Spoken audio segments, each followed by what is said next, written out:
a flurry of economic data showing that the economic situation in China might be worsening. Most, if not all, major metrics missing forecast, putting the government's full-year growth target of about 5% in jeopardy. Here's a look at some of the numbers as well. And we just talked about this. Goldman Sachs and Morgan Stanley have both come out on the back of those numbers and slashed their own forecast on the Chinese economy.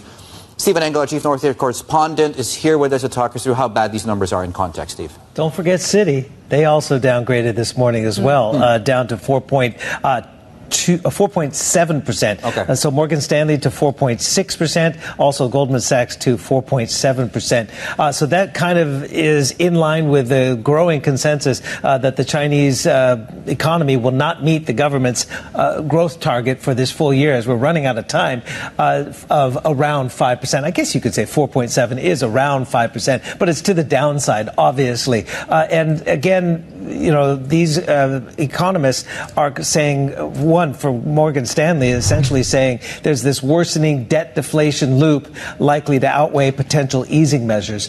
There is a growing chorus for more easing, but how much is the big question as well. So the numbers are industrial production, 4.5%.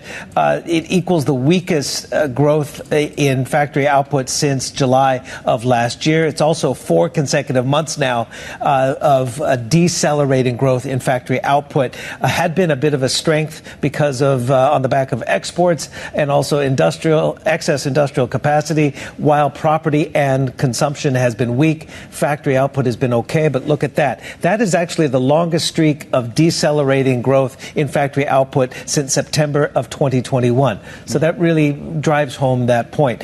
Retail sales, I talked about the consumer. They're holding on to their renminbi, obviously.